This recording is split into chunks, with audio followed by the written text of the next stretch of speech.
Hey there mga my loves, Virgo! Thank you so much for always staying here with me in this channel, babe. So bago natin simulan ang inyong November 2024 reading, let me just greet everybody first. Hi and hello there new subscribers. Ako po si Yan. Welcome tuloy.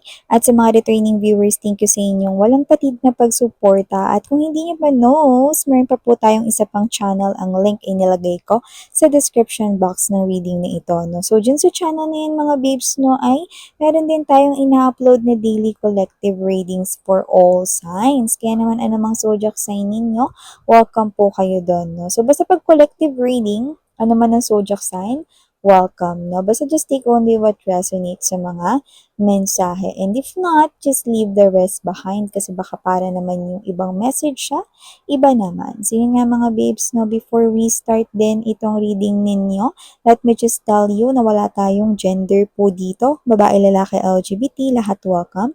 Pwede nyo rin pong pagpalit-palitin yung roles kung gusto ninyo since this is general reading. Cross-watchers ni Virgo, welcome din. May Virgo placement sa kanilang natal or birth chart, welcome din. Kaya naman, let's begin. So, Archangel Michael, thank you so much for always being here in this reading together with the angels and guides. What do we have here? Messages for Virgos November 2024, please. Virgos November 2024. Can you please show me? Messages for Virgos November 2024. Virgo.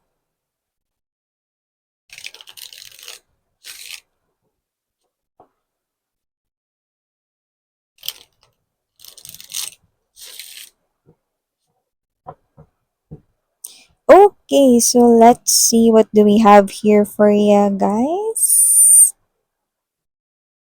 We have here for you, Virgo, the Page of Wands energy.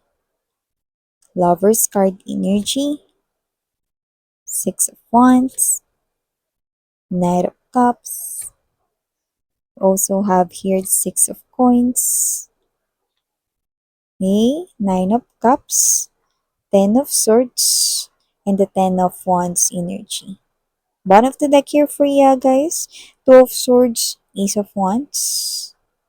Oh, okay.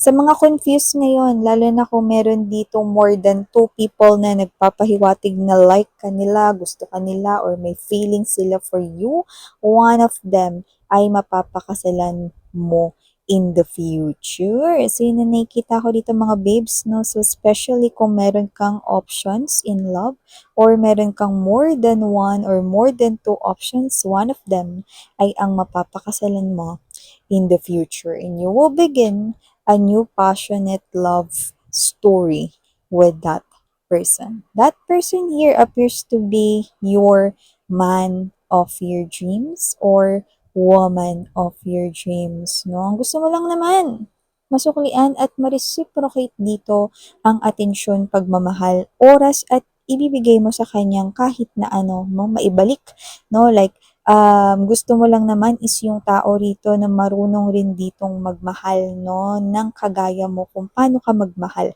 At nakikita ko, no, na yun ay ang eksaktong taong hinahanap ng iyong puso. Wow! Congratulations mga babes because that person here is nag-i-exist at siya ang nakikita ko rito, no, na person na pakakasalan mo and you will spend your lifetime, no, the rest of your lifetime with this person. No? Wish fulfillment ito here for you guys, no? Eh, kung sino man siya, nakita ko siya rito na parang siya to na he or she is someone na matulungin, mapagbigay, no? Lalo sa kanya rito mga kakilala, loved ones, especially ang kanyang family at close friends. Konti lang ang kanyang circle of friends, pero lahat ay nakikita ko rito, no, na matibay ang kanilang samahan. Yan, no? So, maliban dyan, nakita ko rin dito mga babes na hindi siya madamot, especially financially. Kung meron dito may kailangan ng tulong sa financial, this person here is willing to help, no? Kahit magkano ang meron siya, no, iaabot or itutulong niya yon, especially sa mga kilala or loved ones, close na mga people in his or her life. No? So you're dealing here with someone na talagang mapagbigay na talaga siya, no? That's why, no, ganyan siya rito, no, na magiging mapagbigay sa inyong relationship. This person here is also someone looking or searching for someone like you, Virgo. This person here is iniwan din siya rito ng kanyang past lover, no? Yun na nakikita ko rito, no? Okay? Sa kabilang bahay or kumakabilang kanto. Yung ibang naging person nila rito sumama sa iba at yung iba no nakakaloka no nakapitbahay lang nila yung kanyang ipinalit sa taong ito no na nakatakda for you. But that is already into this person's past no. Kung hindi mo yun alam, maririnig mo yun sa kanya no na yung kanya ritong past lover ay sumama sa kapitbahay niya. Or kung sino yung parang malapit-lapit sa kanya, baka parehas sila ng trabaho, or baka parehas sila rito ng tinutuluyan, no? May ganun. Yan, no? Apartment, no? Yan nakikita ko dito sa iba sa kanila, no? But that's already in the past, no? So, yan. Okay? So, maliban dyan, nakita rin ako dito, Virgo, no? Ng isang klase ng energy na posibleng kayo to, no? Na medyo nagsastruggle kang yung ngayon financially or kung meron man kayong gustong maabot, gusto kayong magkaroon ng positibong pagbabago sa sitwasyon ninyo, especially related sa kaperahan ninyo, negosyo, baka nagkakaroon ng struggle or ng challenge sa inyong negosyo, no? Parang too slow yung money for you guys or if not too slow, parang pag may pera ka, ang nangyayari is lumalabas lang din yung pera. Yan. But that will change. That will change, no? Because I'm seeing right here, no, na meron ditong tagumpay related with your money. And if you're not someone here na may business or negosyo, but you're working here sa isang company or ikaw ay nagtatrabaho, no, nangangamuhan or whatever, nakita ko dito ng pagbabago sa iyo ritong sitwasyon sa kaperahan. Yan, no? Yung iba maaaring magsimula yan sa mga maliliit na bagay, no? Kagaya ng hindi lang Pasko, no? Hindi lang ngayong Pasko na paparating, no? Pero magsisimula ito sa mga small na mga detalye, kagaya ng yung iyo rito na mabait na amo or yung boss ninyo, no? Maaaring magbigay ng mga little tokens of appreciation sa mga employees ng kumpanya, including you. Yan, no?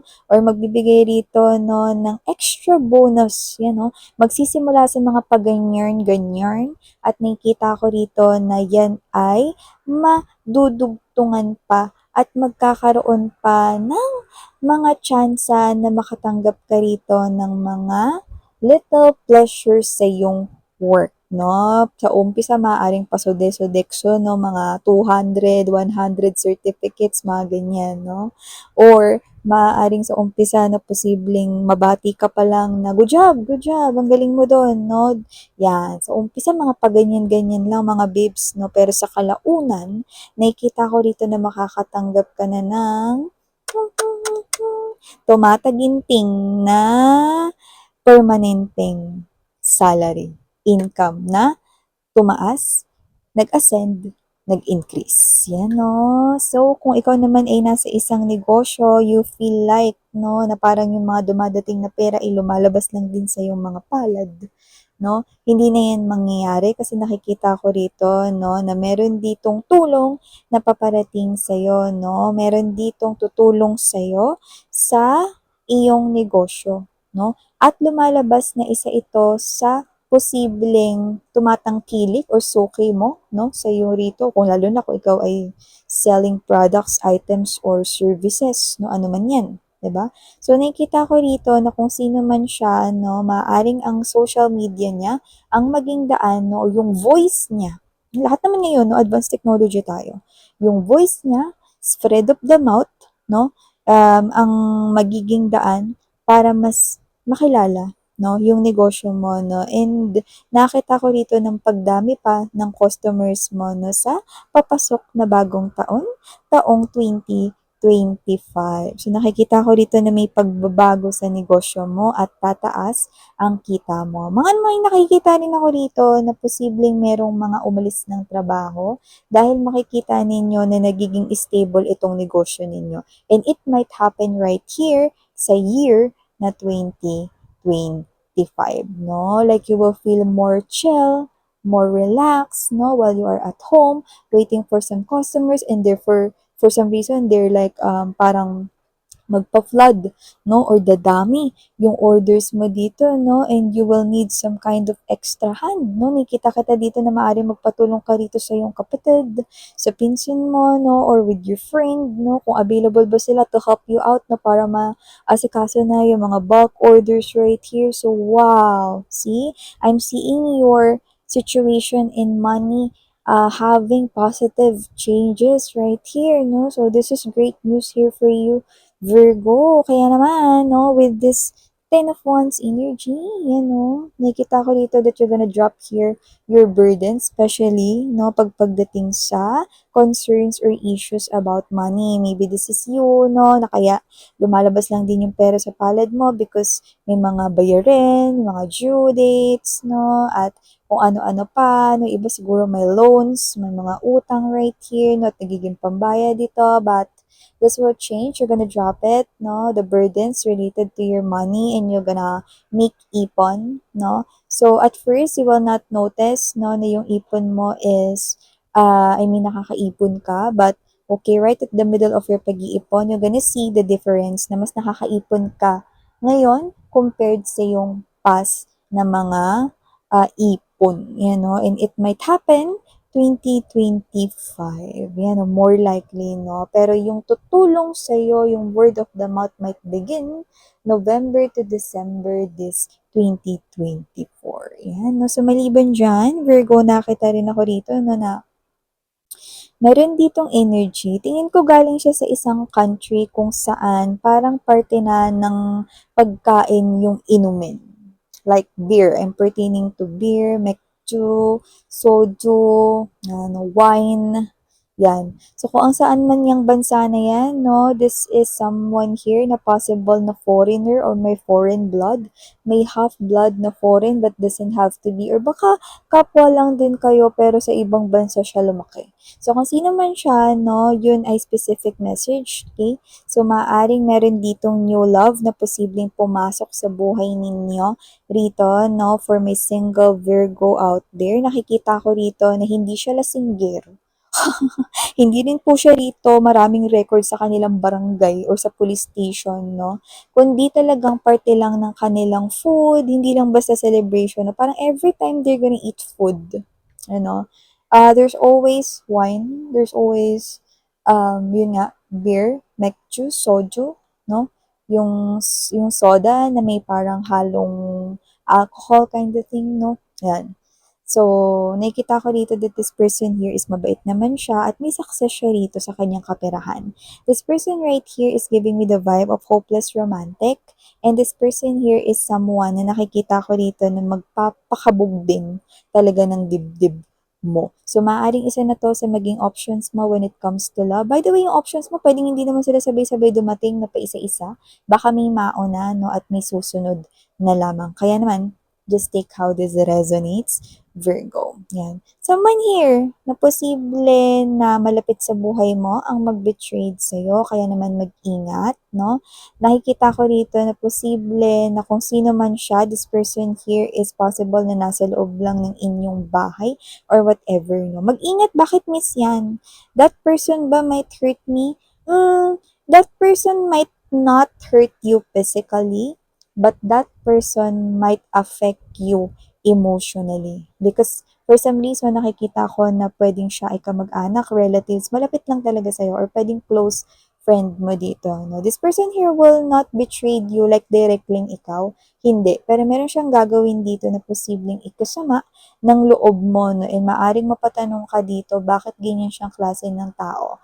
Meron siyang energy dito na parang gusto mo siya ritong ikahiya dahil lalo na kung magkamag-anak kayo or baka magkadugo kayo dito. So, ulitin ko lang, protect your energy from this type of person right here. And please do know that everybody, kahit na pamilya mo, ay may kanya-kanya tayong journey. So, don't let your energy get affected right here by someone na posibleng mag-cause ng gloomy energy sa'yo. Alright? So, ito yung mga mensaheng nakuha ko para sa iyo, Virgo. Maraming salamat sa oras mo. And muli ako si Yan. Sarang hiyo, love and light. Annyeong!